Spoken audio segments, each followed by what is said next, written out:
ലക്ഷങ്ങൾ കടബാധ്യതയുള്ളവരാണോ? കടം വീടാൻ ഉതകുന്ന അത്ഭുതകരമായൊരു ഇസ്മിനെ കുറിച്ച് പറഞ്ഞു തരാം.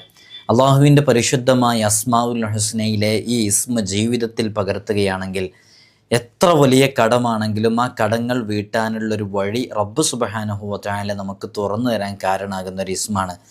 ആരെങ്കിലും ഇത് സുജൂദിൽ കിടന്ന് ഈ ഇസ്മിനെ 7 തവണ ചൊല്ലലിനെ പതിവാക്കിയാൽ, സുന്നത്ത് നിസ്കരിക്കുന്ന സമയങ്ങളിലും തഹജ്ജുദിൻ്റെ സമയത്തൊക്കെ ഇങ്ങനെ പതിവാക്കുകയാണെങ്കിൽ അല്ലാഹു സുബ്ഹാനഹു വ തആല ഒരാളെയും ആശ്രയിക്കാതെ പരാശ്രയരഹിതനായിട്ട് ജീവിക്കാനുള്ള അവസരം റബ്ബ് സുബ്ഹാനഹു വ തആല അവന് നൽകുമെന്ന് സ്വാലിഹീങ്ങൾ നമ്മെ പഠിപ്പിക്കുന്നുണ്ട്. നമുക്കതല്ല വേണ്ടത്.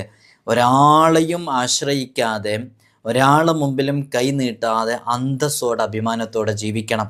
ഈ ഇസ്മ വളരെ എളുപ്പമാണ്, നമ്മുടെ ജീവിതത്തിലേക്ക് പകർത്താൻ വളരെയധികം സിമ്പിളായിട്ടുള്ളൊരു ഇസ്മാണ്. നമുക്കിതിൻ്റെ അർത്ഥം മനസ്സിലാക്കുമ്പോൾ തന്നെ ഈ ഇസ്മ ഇതിനുള്ളതാണെന്ന് നമുക്ക് ബോധ്യപ്പെടുന്ന രൂപത്തിലുള്ള ഇസ്മാണ്. അസ്മാഉൽ ഹുസ്നയിലെ ഇത്തരം ഇസ്മുകളെക്കുറിച്ച് നമ്മൾ പറയുമ്പോൾ നമ്മൾ ജീവിതത്തിലേക്ക് പകർത്തേണ്ട ചില കാര്യങ്ങളൊക്കെ ഉണ്ട്, അതും ഓർമ്മപ്പെടുത്തുന്നുണ്ട്. നിങ്ങൾ വീഡിയോ പൂർണ്ണമായിട്ടും കാണണമെന്ന് ഓർമ്മപ്പെടുത്തുകയാണ്.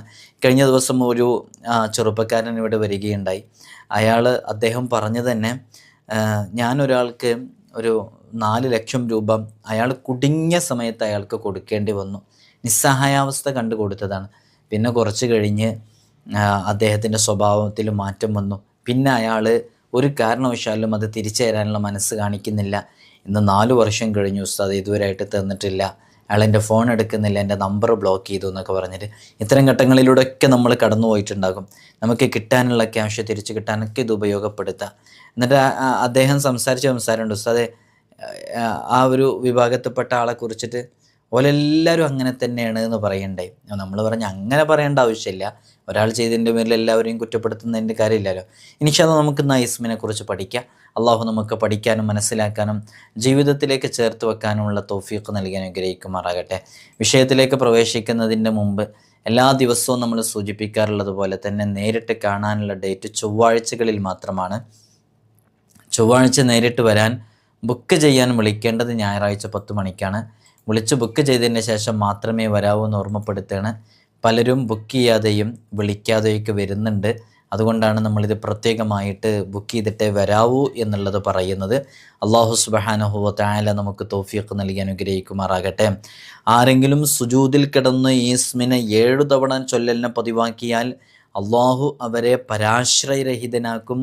പതിവായി ഇതിനെ ഉരുവിട്ടുകൊണ്ടിരിക്കുകയാണെങ്കിൽ മഈശത്തിൻ്റെ വിഷയത്തിൽ ഒരു പേടിയും പ്രയാസവും ബുദ്ധിമുട്ടും അവന് സഹിക്കേണ്ടി വരൂല. അള്ളാഹുവിനോട് എന്തു ചോദിച്ചാലും ഉടനെ തന്നെ അവന് ഉത്തരം ലഭിക്കുകയും ചെയ്യും എന്നൊക്കെ സ്വാലിഹീങ്ങൾ നമ്മെ വളരെ കൃത്യമായി പഠിപ്പിക്കുകയും ചെയ്തിട്ടുണ്ട്. അള്ളാഹുവിൻ്റെ പരിശുദ്ധമായ അസ്മാഉൽ ഹുസ്നയിലെ ഒരു ഇസ്മാണ് അൽ വഹാബ് എന്ന് പറയുന്ന ഇസ്മ. ആ ഇസ്മിനെ കുറിച്ചാണ് നമ്മളിന്ന് ചർച്ച ചെയ്യുന്നത്. ഈ ഇസ്മിൻ്റെ അർത്ഥം തന്നെ സർവദാതാവ്, അത്യുദാരൻ എന്നൊക്കെയാണ് ഈ ഇസ്മിൻ്റെ അർത്ഥം. ഹിബത്ത് എന്ന പദത്തിൽ നിന്നാണ് ഈ ഇസ്മിനെ പിടിച്ചെടുക്കപ്പെട്ടുള്ളത്. ഹിബത്ത് എന്ന് പറഞ്ഞിട്ടുണ്ടെങ്കിൽ അള്ളാഹു ധാരാളമായിട്ട് ഒന്നും പ്രതീക്ഷിക്കാതെ നൽകുന്നതിനാണ്. നമ്മളൊക്കെ മറ്റുള്ളവർക്ക് ഫ്രീ ആയിട്ട് എന്തെങ്കിലുമൊക്കെ കൊടുക്കുന്നതിനാണ് ഹിബത്ത് ചെയ്യുക, ഹിബത്ത് കൊടുക്കുക എന്നൊക്കെ നമ്മൾ പറയാറുള്ളത്. അതുകൊണ്ട് തന്നെ ഈ ഇസ്മ വളരെ സവിശേഷമേറിയ ഇസ്മാണ്. ആക്ഷേപത്തിൽ നിന്ന് ഒഴിവാകൽ തുടങ്ങിയ പകരം ലഭിക്കുമെന്ന പ്രതീക്ഷയോടെ അല്ലാതെ ചെയ്യുന്ന പ്രവർത്തനങ്ങൾക്ക് ഹിബത്ത് എന്നാണ് പറയാറുള്ളത്. അള്ളാഹു ഒരു സവിശേഷമായ ഗുണത്തിൻ്റെ ഉടമയാണ്. അള്ളാഹു നമുക്ക് നൽകുന്ന ഒരു പ്രവർത്തനവും ഇതുപോലെ എന്തെങ്കിലും ഒന്ന് തിരിച്ചു കിട്ടണമെന്ന പ്രതീക്ഷയിൽ ചെയ്യുന്നതല്ല. അള്ളാഹു സുബ്ഹാനഹു വ തആല എല്ലാം നൽകുന്നത്, റബ്ബ് സുബ്ഹാനഹു വ തആല നൽകുന്നതെല്ലാം ആ പ്രതീക്ഷയിലാണ് അവൻ നൽകുന്നത്. തിരിച്ചു കിട്ടണമെന്ന പ്രതീക്ഷയിലല്ല റബ്ബ് നമുക്ക് നൽകുന്നത്.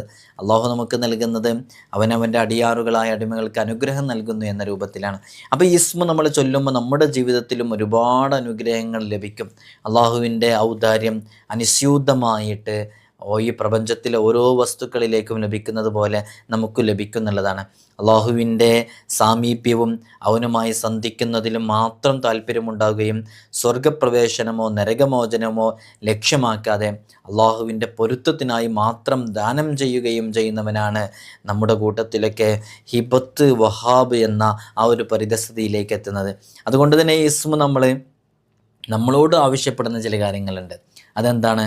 അള്ളാഹുവിൻ്റെ വജ്ഹിന് വേണ്ടിയിട്ട് മറ്റു ഭൗതിക താല്പര്യങ്ങളൊന്നുമില്ലാതെ മറ്റുള്ളവർക്ക് വേണ്ടി നമ്മൾ ധാരാളമായിട്ട് കൊടുക്കുക. അതിനാണ് യഥാർത്ഥത്തിൽ ഹിബത്ത്, വഹാബ് എന്നൊക്കെ പറയുന്നത്.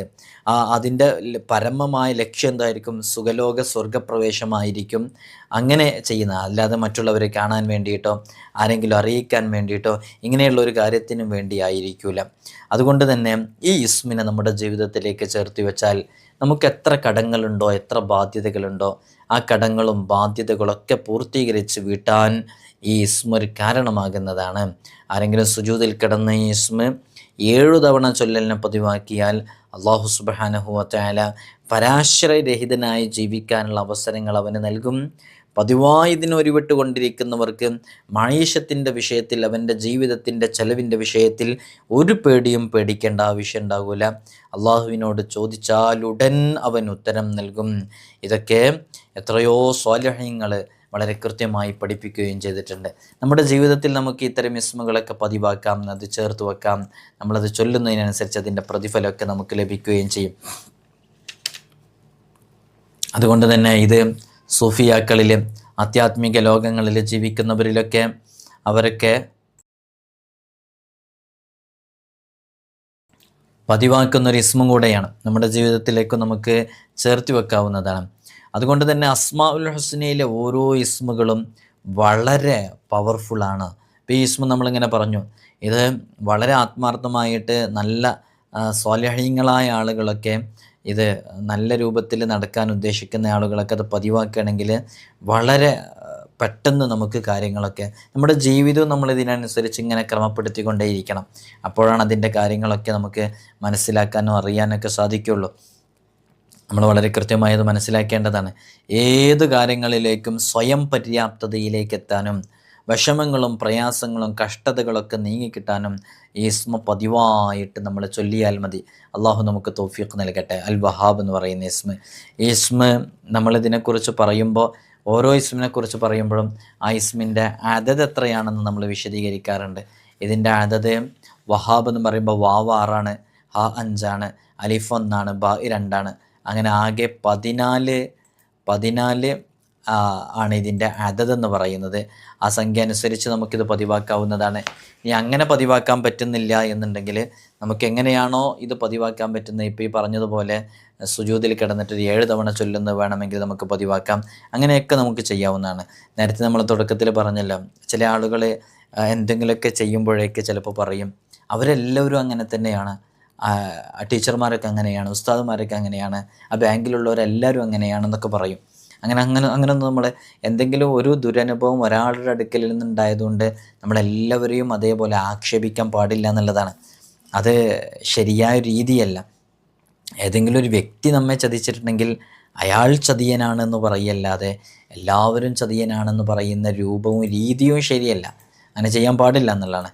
നമ്മൾ അവരെക്കുറിച്ച് എന്തെങ്കിലും, അതും നമ്മൾ പറയേണ്ട ആവശ്യമില്ല. നമുക്ക് അല്ലാഹു സുബ്ഹാനഹു വ തആല നല്ല വഴികൾ തുറന്നു തരുന്നുള്ളതാണ്.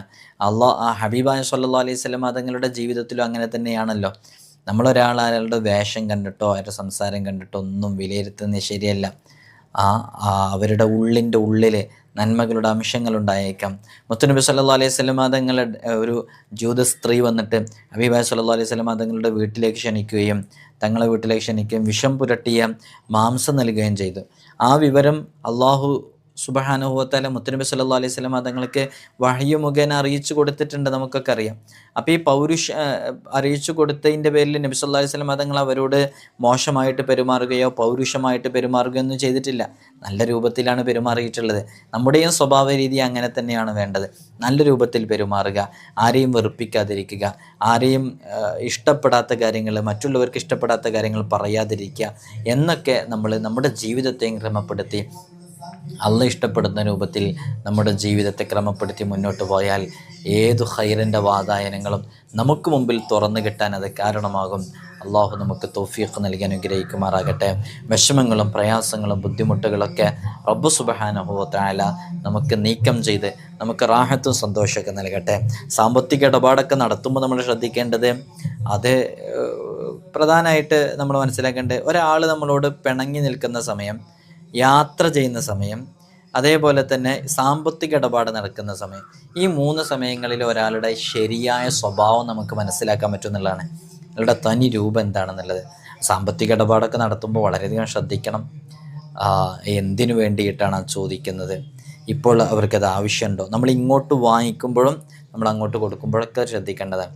വെറുതെ അവർ കബളിപ്പിക്കുന്നൊരു ശൈലിയും പ്രകൃതിയൊക്കെയാണ് അവരുടേത് എന്നൊക്കെ മനസ്സിലാക്കിയിട്ട് വളരെയധികം ആത്മാർത്ഥതയോടുകൂടെ ആ വിഷയത്തിൽ നമ്മൾ ശ്രദ്ധിക്കണം എന്ന് ഓർമ്മപ്പെടുത്തുകയാണ്. അള്ളാഹു നമുക്ക് തൗഫീഖ് നൽകി അനുഗ്രഹിക്കുമാറാകട്ടെ. നല്ല റാഹത്തിലുള്ള ജീവിതം അള്ളാഹു നമുക്ക് നൽകട്ടെ. നമ്മുടെ കടങ്ങൾ വീട്ടാനുള്ള എല്ലാ വഴികളും റബ്ബ് നമുക്ക് തുറന്നു തരട്ടെ. ഈ അസ്മാഉൽ ഹുസ്ന നമ്മളെല്ലാ മജ്ലിസിലും രാവിലെയും വൈകുന്നേരമൊക്കെ ചൊല്ലുന്നതാണ്. ഇൻഷാ അല്ലാഹ് നിങ്ങൾ മജ്ലിസിൽ പങ്കെടുക്കുകയാണെങ്കിൽ അത്തരം വിഷയങ്ങളൊക്കെ മജ്ലിസിൽ വെച്ച് അസ്മാഉൽ ഹുസ്ന ചൊല്ലുന്നതിൻ്റെ തൊട്ട് മുമ്പ് നിയ്യത്ത് വെച്ച് നമ്മൾ ചൊല്ലുകയാണെന്നുണ്ടെങ്കിൽ അതൊക്കെ പൂർത്തീകരിച്ച് കിട്ടാൻ കാരണമാകും. അസ്മാഉൽ ഹുസ്ന എല്ലാ വിഷയങ്ങൾക്കും പരിഹാരമാണ്. അസ്മാഉൽ ഹുസ്ന ചൊല്ലിയിട്ട് ദുആ ചെയ്താൽ ആ ദുആ സ്വീകരിക്കപ്പെടും എന്നാണ്. അള്ളാഹു ഖബൂലാക്കട്ടെ.